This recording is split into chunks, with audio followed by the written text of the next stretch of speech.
Señor Padre, que tu presencia nos llene, que tu Espíritu, Señor, tu Espíritu Santo, Señor, nos toque, nos llene, nos transforme, Señor, y nos lleve a alcanzar todas las cosas que tú tienes para nosotros, Señor.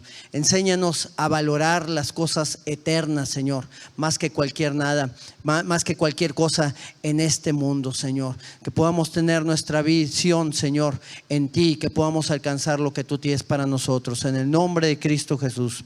Amén, amén. Muy bien, mis hermanos, yo tengo para ti un tema en esta mañana que le he titulado 3 elementos para tu santificación, ¿ok? Les voy a dar 3 elementos para que tu vida sea una vida santa, pura, sin mancha. Los jóvenes de 12 a 15 años pueden ir aquí con nuestros hermanos, tienen una clase ahí para ustedes. Muy bien. Son 3 elementos para la santificación que podemos ver ahí en las Escrituras. Así que, bueno, vamos a comenzar. ¿Te parece? Éxodo 29, verso número 44. Dice la palabra: y santificaré el tabernáculo de reunión y el altar. Santificaré asimismo a Aarón y a sus hijos, para que sean mis sacerdotes. Qué importante es el proceso de santificación en la vida de cada uno de nosotros. Qué importante es saber que tú y yo estamos llamados a crecer en santidad en nuestra vida hasta llegar a la estatura del varón perfecto. Ese es un llamado de Dios. El llamado no es solamente a recibir a Cristo en nuestro corazón como nuestro Señor, como nuestro Señor y Salvador, sino ser transformados día a día a la imagen de nuestro Señor y alcanzar todo lo que Él tiene para nosotros. Déjame darte un contexto de lo que este pasaje significa. Aquí está diciendo el Señor que iba a santificar el tabernáculo de reunión, el altar, y asimismo a Aarón y a sus hijos. Ok, ¿qué era lo que estaba haciendo el Señor? El Señor le había mandado a Moisés a construir un tabernáculo. Un tabernáculo era como una carpa donde iba a estar la presencia del Señor morando durante el tiempo que el pueblo de Israel cruzara en el desierto. ¿Ok? Entonces el tabernáculo era donde iba a estar el arca del pacto, donde la presencia de Dios iba a estar morando y donde el Señor iba a estarles acompañando en todo este proceso de camino que iban a tener rumbo a la tierra prometida al pueblo de Israel. Muy bien, habla de cómo tenían que ser santificado ese tabernáculo y cómo tenía que ser también santificados los sacerdotes y las personas que iban a estar trabajando ahí en ese lugar. ¿Por qué? Porque el lugar donde Dios esté, ese lugar tiene que ser un lugar de santidad. ¿Por qué? Porque Dios es santo. Dios no habita con la maldad, Dios no habita con el pecado. El Señor habita en un lugar de santidad. Por eso el Señor le decía a Moisés: ¿sabes qué, Moisés? No voy a ir con ustedes porque si voy con ustedes los voy a destruir. ¿Y por qué le decía eso el Señor a Moisés? Pues porque el pueblo no estaba caminando en santidad y estaban muriendo muchos a causa de su pecado, a raíz de que la santidad y la presencia de Dios se estaba manifestando en ese lugar y no podían contenerla o no podían soportarla. Pero Moisés dijo: Señor, si tu presencia no va con nosotros, Señor, no nos lleves a ningún lado. Él anhelaba que la presencia de Dios pudiera habitar con ellos. Él anhelaba, ¿por qué? Porque él estaba buscando la santidad. Él anhelaba más de las cosas de Dios. Él anhelaba verle cara a cara. Señor, te quiero ver, muéstrame tu gloria, le decía Moisés al Señor. Y el Señor santificó la vida de Moisés. Ahora, los utensilios también eran santificados. Fíjate ahí en el libro de Éxodo, capítulo 40, en el verso 10 y 11 dice la palabra: ungirás también el altar del holocausto y todos sus utensilios, y santificarás el altar y será un lugar santísimo. ¿Qué es lo que sucede cuando tú santificas algo? Que ese lugar se convierte en un lugar santísimo. ¿Cuántos quieren que esa santidad esté sobre sus vidas? ¿Cuántos queremos caminar en esa forma o en ese estilo de vida que el Señor nos está llamando? En estos pasajes, verso número 11 dice: asimismo ungirás la fuente y su base y la santificarás. Fíjate cómo cada uno de los elementos del tabernáculo tenía que pasar por un proceso de santificación. En estos pasajes vemos la importancia que tiene la santificación también en las cosas que usamos y en nuestra vida misma, porque el mismo sacerdote tenía que ser santificado. ¿Para qué? Para que la presencia de Dios pueda habitar alrededor nuestro y pueda el Señor guiarnos también hasta la tierra prometida. Tú y yo tenemos que saber que de la misma manera que el Señor actuó en el pasado, lo sigue haciendo ahora. ¿Tú crees que la santificación de esos lugares era solamente para el Antiguo Testamento? ¿Tú crees que esas cosas que el Señor mandó eran nada más para el proceso que iba a tener Israel en el desierto? ¿O aún después que el tabernáculo estuvo ahí en Jerusalén con David antes de que fuera construido el templo? ¿O será que esas cosas que el Señor mostró en ese tiempo nos las quiere mostrar también a nosotros en este tiempo? Yo creo que lo mismo que el Señor hizo en el pasado lo quiere hacer también en el presente y lo va a hacer también en el futuro. Tú y yo tenemos que saber que de la misma manera en la cual el Señor actuó en el pasado lo sigue haciendo ahora. Que las cosas que enseñó a Moisés cuando el pueblo de Israel iba allá son cosas que el Señor también viene a manifestar en cada uno de nosotros. Dios es un Dios santo. No podemos caminar fuera de su voluntad y ver su favor en nuestras vidas. ¿Cuántos queremos ver la protección de Dios en este tiempo de pandemia? ¿Cuántos queremos que el Señor supla todas nuestras necesidades? Que el trabajo no se nos vaya, que podamos estar firmes en sus caminos, que podamos servirle a Él de la manera que Él quiere. Necesitamos al Señor para todo eso. ¿Y cómo podemos nosotros experimentar de eso que Dios tiene para nosotros si no estamos viviendo una vida de santidad delante de Él? Hay que caminar en su voluntad, hay que quitar todo lo que estorba en nuestra vida para que la gloria del Señor pueda revelarse. No podemos querer que Él esté con nosotros si no caminamos en santidad. ¿Cómo puede ser que esto tenga que suceder de esta manera? Pues comentamos hace unos momentos, Dios es un Dios santo. ¿Tú crees que Dios puede habitar contigo y tú caminar en un camino diferente al de Él? En un camino de perversión, viendo cosas que no debes de ver, haciendo cosas que no debes de hacer, viviendo de la práctica del pecado y de tantas cosas que nos estorban de caminar en la voluntad de Dios. Es imposible que pueda estar su presencia en nosotros, guiándonos, transformándonos. Él es un Dios santo. Dice su palabra que sin santidad nadie verá al Señor. Entonces, ¿qué tenemos que hacer en nuestra vida? ¿A qué estamos llamados? Déjame decirte que lo que tenemos que hacer es iniciar o continuar con ese proceso de santificación que el Señor quiere tomar o quiere hacer en la vida de cada uno de nosotros. Ninguno hemos llegado a la estatura del varón perfecto. Y déjame decirte, sin temor a equivocarme, que nos falta mucho. Nos falta mucho caminar, nos falta mucha de esa transformación que el Señor quiere traer a nuestra vida para ser cada día más como Jesús. Ahora, ¿cómo se va a realizar el proceso de transformación o el proceso de santificación en nuestra vida? Porque decimos, Señor, yo quiero ser santificado. Yo quiero trabajar en mi santidad, yo quiero trabajar en mi estilo de vida. No tener una santurronería, que Dios odiaba a los santurrones, ¿ok?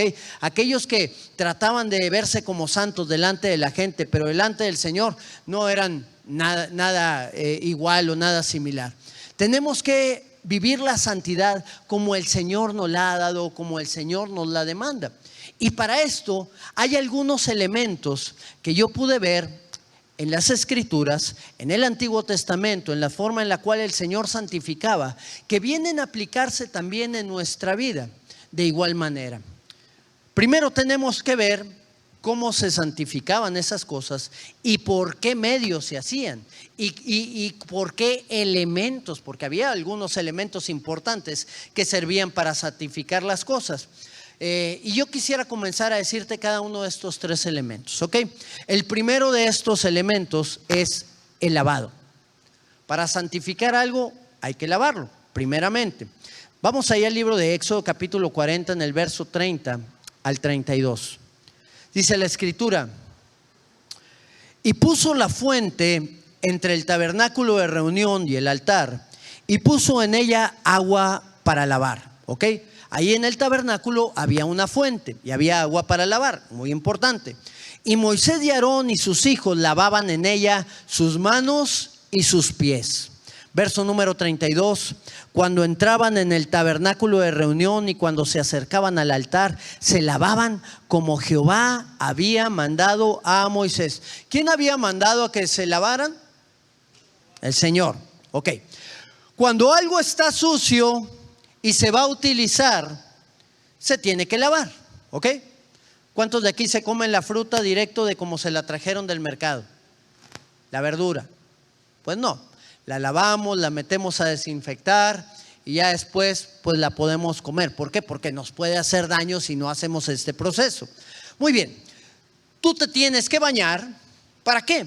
Para quitar la tierra, el sudor del día a día, o para dar una imagen correcta a la gente y sentirte bien contigo mismo. ¿Cuántos se sienten bien cuando se bañan?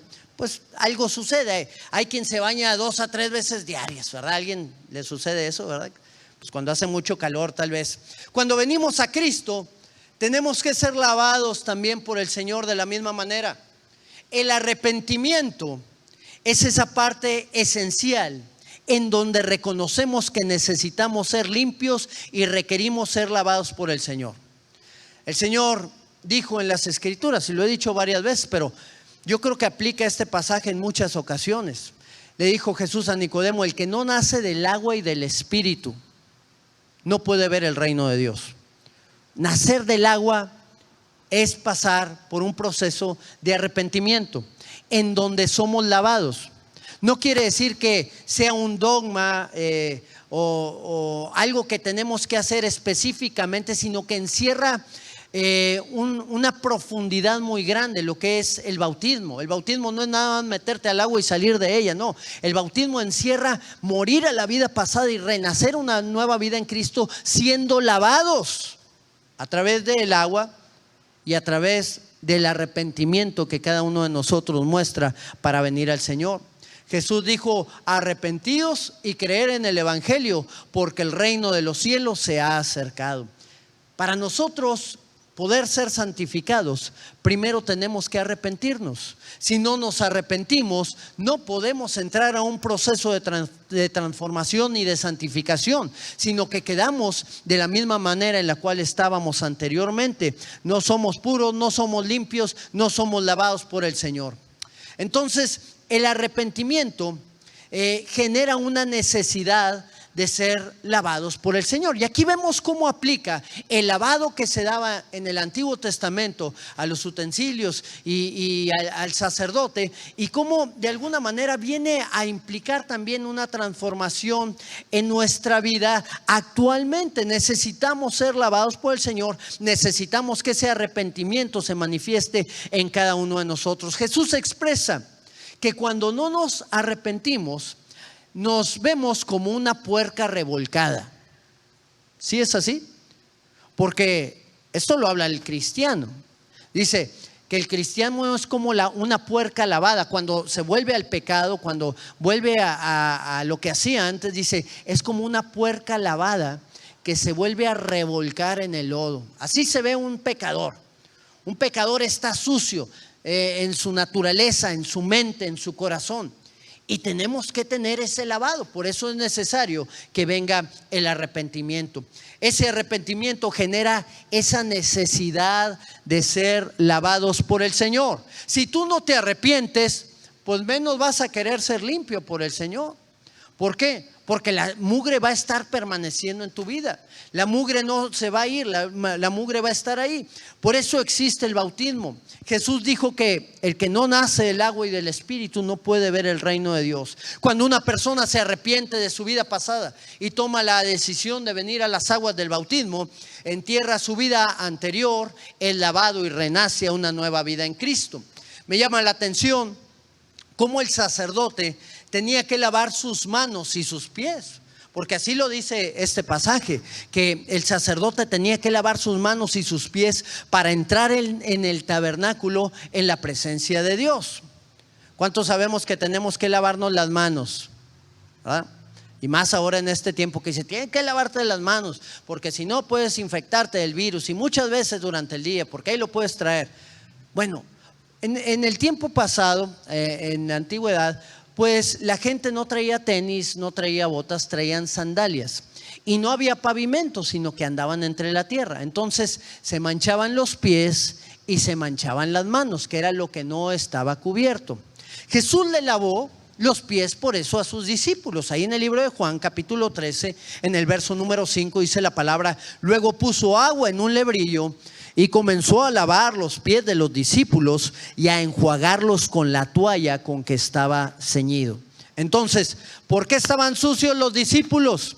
Pues porque habían caminado en la tierra y la suciedad o la tierra estaba ahí en sus pies, de tal manera que Jesús, poniéndose como un siervo, empezó a lavarle los pies.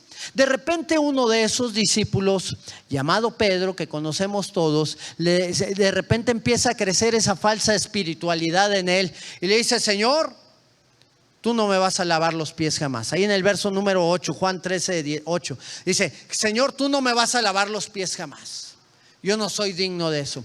Y Jesús le responde estas palabras: si no te lavare, no tendrás parte conmigo.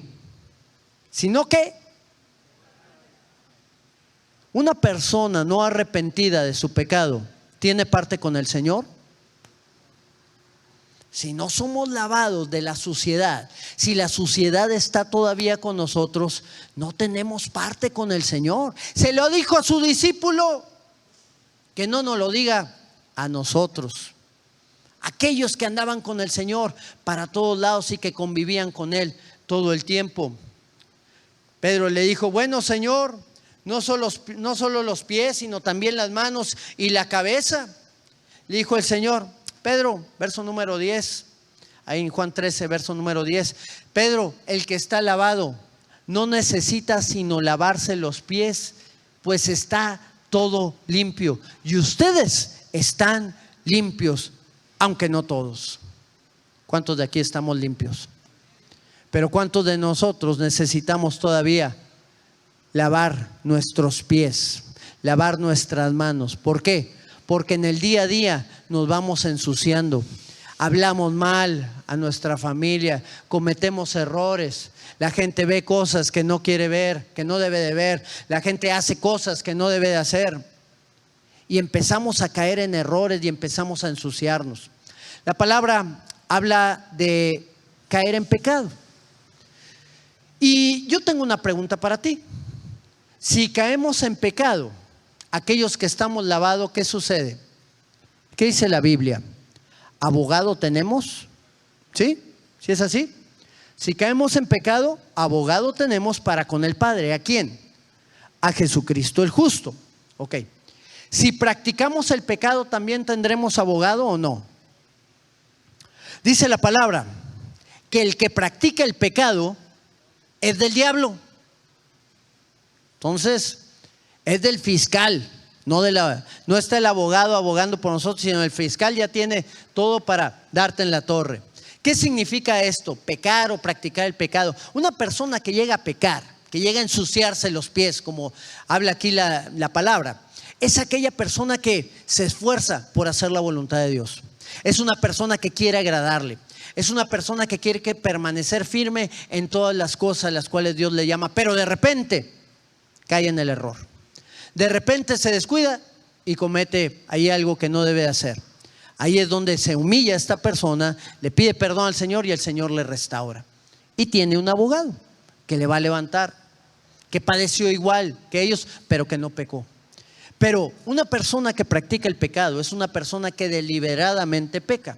Es una persona que sabe qué es lo malo y qué es lo bueno y hace lo malo sin temor a que le vaya mal. Es más, hay algunos que han hecho como un sincretismo en el estilo de vida del espíritu y en el estilo de vida de la carne. Dice la palabra que estos dos se oponen entre sí para que no hagas lo que quieres. Pero este tipo de personas hacen un sincretismo. Mira, voy a hacer lo malo, voy a pecar y también voy a seguir en el plan de Dios. Que al cabo Dios me perdona, que al cabo no pasa nada, que al cabo Dios me ama. y caminan en un estilo de vida totalmente opuesto al cual el Señor les quería llevar. Por eso el Señor decía, mejor te es estar sucio, mejor te es ser frío que ser caliente, o ser caliente que ser tibio. Porque bueno, si estás sucio, pues ya estás pecando a gusto, haz lo que tú quieras, te vas a ir al infierno, ¿verdad? La paga del pecado es la muerte, vas a sufrir las consecuencias.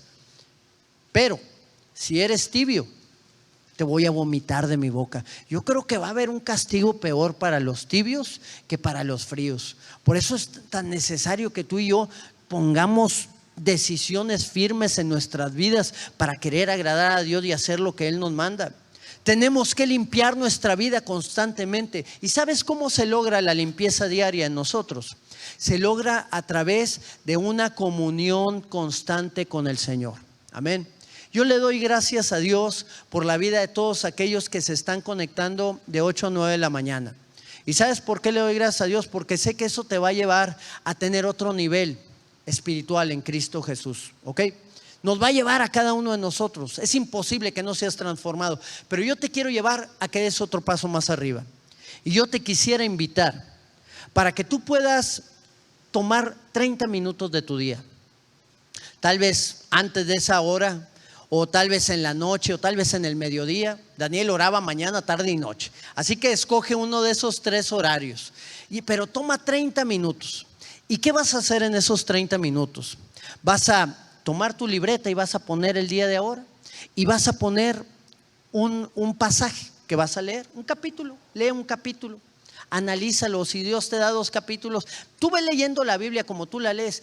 Y en el punto en el cual Dios te hable, ahí quédate. Entonces, después de poner ese pasaje, vas a poner el mensaje que Dios dijo ahí en su palabra. Tercero, vas a poner de qué te vas a arrepentir, porque eso es lo que va a ser más importante. Ese es el punto clave para ser limpios en el Señor día a día. Poner de qué me voy a arrepentir. ¿Qué es lo que me habló este pasaje? No para Juanito o Juanita o cualquier otra persona, sino qué es lo que me está hablando a mí. Y ahí vas a poner, Señor, me arrepiento por hacer esto. Y luego vas a poner una oración. Y ahí lo vas a dejar, ¿verdad? Y al siguiente día igual.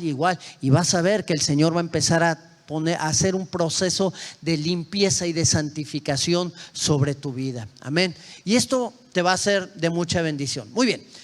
El segundo elemento que nosotros podemos tener, a través de lo cual se santificaba el tabernáculo, es a través de la expiación. Muy bien, vamos ahí al libro de Éxodo, capítulo número 29, en el verso número 37. Dice la palabra: por 7 días harás expiación por el altar y lo santificarás, y será un altar santísimo. Cualquier cosa que tocare el altar será santificada. Wow. ¿Qué se tenía que hacer para que el altar fuera santificado? La expiación. ¿Ok? Se tenía que haber una expiación. ¿Y qué era la expiación? ¿Qué era hacer expiación? Bueno, hacer expiación es limpiar de pecado o de la contaminación de pecado, más a menudo por medio de un sacrificio. Encontré esta definición. Entonces, ¿cómo se limpia el pecado? A través de un sacrificio. ¿Sacrificio de qué? Bueno, las escrituras hablan de diversos animales o cosas que se tenían que llevar ahí al altar para sacrificarlas. ¿Para qué? Para santificar a la persona que había pecado. La paga del pecado era la muerte. Entonces, aquí en vez de que muriera la persona, moría el animal. Moría el cordero, moría el cabrito, cualquiera que fuera el animal que iba a ser sacrificado. Eso era la expiación. Para que el altar fuera un lugar santísimo, tenía que hacerse expiación en él. Se tenía que hacer sacrificio durante 7 días para que pudiera llegar a ser santificado ese altar. Ahí en el libro de 1 Corintios, aquí vamos a cómo actúa en nosotros en este tiempo la expiación. Dice la palabra, 1 Corintios capítulo 5 verso 7: limpiaos pues de la vieja levadura, para que seas nueva masa, sin levadura, como eres, porque nuestra Pascua, que es Cristo, ya fue sacrificada por nosotros. Entonces, ya la expiación para tu santificación ya se realizó. Jesús, a través de su muerte en la cruz, ahora nos santifica. ¿Y de qué manera? Bueno, según podemos ver en este pasaje, nos dice que tenemos que limpiarnos de la vieja levadura. ¿Cuál es la vieja levadura? ¿Cuál es esa levadura que nos está estorbando para que la expiación de nuestro Señor Jesucristo se haga una realidad en la vida de cada uno de nosotros? Bueno, para el que no sabe, la levadura, ¿qué es la levadura? ¿Hay alguien que sepa? ¿Qué viene siendo? Es un polvito, ¿verdad? Pero más que un polvito, la levadura es un hongo, por si no lo sabían. Entonces, este hongo, ¿qué es lo que hace? Se utiliza regularmente en la repostería o para hacer cerveza. Este hongo se pone en un poco de masa, de harina. ¿Y qué es lo que sucede? Que hace que esa harina se expanda. Por eso el Señor Jesucristo dijo, un poco de levadura, ¿qué? Leuda toda la masa, o sea, la hace grande, aunque le eches poquito. No una parte de la masa, sino toda, la fermenta toda. Hay pecados pequeños que creemos que no nos van a afectar. Pero el enemigo, déjame decirte que es muy hábil para que a través de ellos nos desviemos del camino de santidad que Él ha puesto para nosotros y rechacemos el sacrificio que ya Jesucristo pagó por tu vida y por la mía. La práctica de un pequeño pecado nos aleja de la santidad de Dios y nos lleva a cometer errores y hace que se fermente lo que ya ha sido dado a nuestra vida y que nos desviemos de la verdad de Cristo. Así que, en este caso, cada uno de nosotros éramos culpables, cada uno de nosotros merecíamos morir, pero fuimos libres del castigo por la obra redentora que nuestro Señor Jesús hizo en la cruz del Calvario para quitar nuestra culpa y llevarnos hacia un camino de santidad y de salvación. El Señor quiere salvarte, el Señor quiere sanarte, el Señor quiere redimirte, levantar tu vida en todo momento. Tú eras culpable de esa muerte, pero tú has tenido vida a través de la obra expiatoria de Cristo en cada uno de nosotros. Entendiendo que hubo alguien que pagó el precio que merecíamos pagar y que nos ha llamado a seguirlo a Él, es que nosotros somos perdonados, somos transformados y somos santificados para que nos abra para que no abramos nuevamente nuestra vida al pecado. Ya el pecado ya no tiene cabida en nuestra vida. Ahora vamos hacia un proceso de santificación. Ahora vamos a través de la obra que el Señor hizo Jesucristo a levantarnos y a ser un instrumento de transformación también para la vida de otras personas. Y bueno, aquí concluyo para dar lugar al tercer elemento y no menos importante. Vamos a este tercer elemento que es la unción. Este tercer elemento es el de la unción. Hay en el libro de Éxodo, capítulo 40, en el verso 11, me gustaría que lo viéramos. Dice la escritura: asimismo ungirás la fuente y su base y la santificarás. ¿Ok? Entonces, ¿cuáles eran los primeros dos elementos? El primero, ¿cuál era? El lavado. Tenemos que, ¿cómo aplica en nuestra vida actualmente? A través del arrepentimiento. Segundo, ¿cuál era?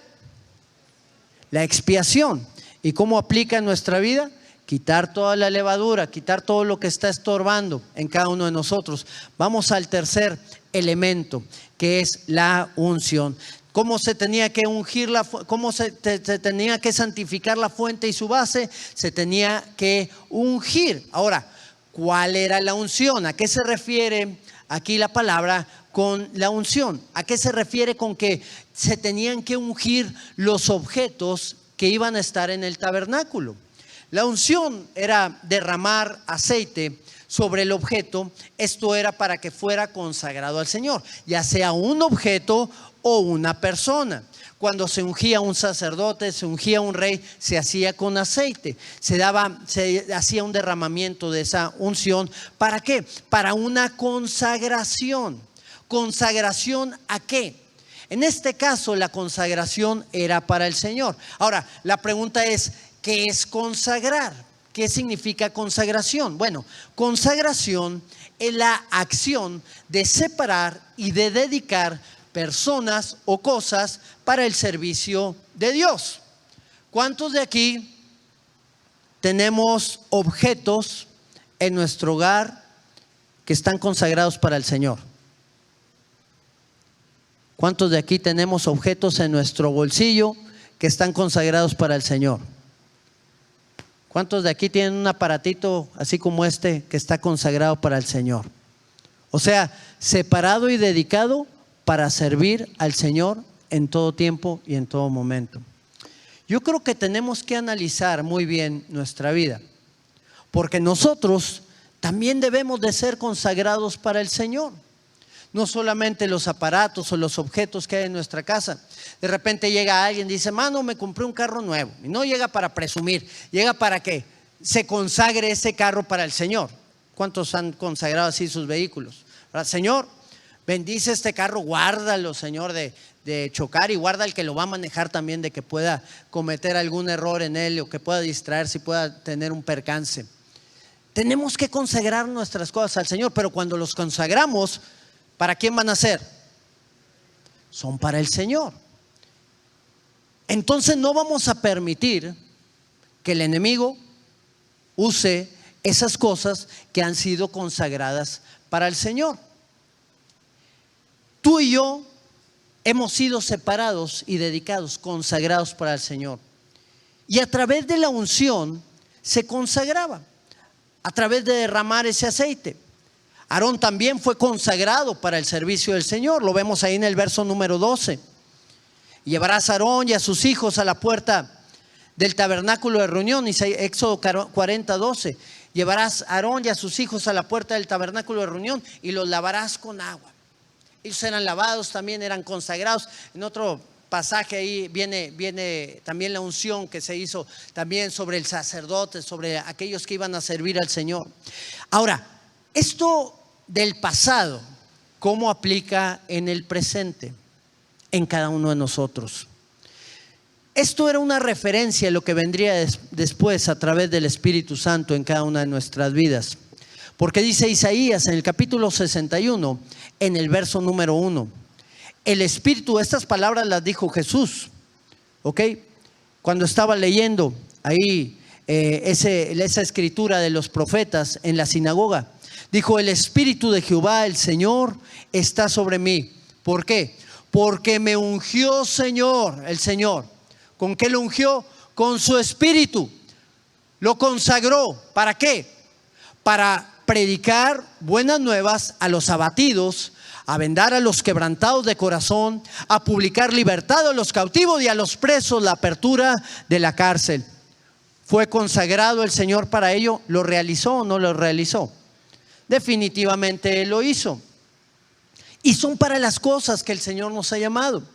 La primera carta a los Corintios, en el capítulo número 1, en el verso número 30, dice la palabra, mas por Él estáis vosotros en Cristo Jesús, el cual nos ha sido hecho por Dios sabiduría, justificación, santificación y redención. Fíjate estas 4 cosas que vienen a la vida de nosotros cuando el Padre nos hace vivir en la vida en Cristo, una vida en Cristo, una vida ligada a Él. Primeramente nos da sabiduría, la sabiduría que viene de lo alto, la sabiduría que nos lleva a cambiar el rumbo en el cual nosotros estábamos caminando. ¿Cuántos de nosotros éramos necios? ¿Cuántos de nosotros éramos ignorantes a todas las cosas que el Señor tenía para nosotros? Pero un día conocimos a Cristo y nuestras decisiones y los cambios que nosotros teníamos que hacer se empezaron a dar y se empezaron a realizar. ¿Por qué? Porque Dios nos dio la sabiduría que viene de nuestro Señor Jesucristo. Número 2, nos justificó. O sea, el Señor nos hizo justos. Nos ha justificado. ¿Y cómo nos ha justificado el Señor? Pues lo ha hecho a través de la obra que hizo el Señor Jesucristo en la cruz del Calvario, donde el justo pagó por los injustos, y ahora tú y yo somos justificados, lavados, transformados por medio de nuestro Señor. Y ahora podemos tener una relación directa con el Padre.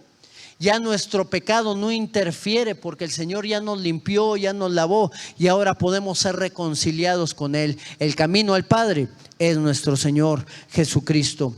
Tercero, santificación. Y aquí viene ese proceso en el cual tú y yo vamos siendo cada día más como el Señor. Vamos pareciéndonos más a Él. Vamos dejando actitudes, carácter, cosas que nosotros hacemos para hacerlas más a la manera en como el Señor Jesucristo las haría. Y por último, viene la redención. Ya no somos esclavos del pecado. Ya no somos esclavos de Satanás, ya no somos esclavos de nuestra carne, ya no somos esclavos de esas concupiscencias y pensamientos perversos y nocivos que vienen a nuestra mente. Ya los echamos fuera. Ya tomamos la dirección a la cual el Señor nos quiere llevar. No significa que no quieran venir esos pensamientos, no significa que no vengan tentaciones, significa que vienen, pero ya te tomas de la mano del Señor porque ya no eres esclavo de ellas y caminas en la dirección en la cual el Señor te quiere guiar y no te desvías de Él. La palabra dice que el que anda en camino de santidad, por más torpe que sea, no se extraviará. Andamos en ese camino y somos encontrados día tras día por el Señor. Termino platicándote un poquito acerca de la vida de John Fletcher.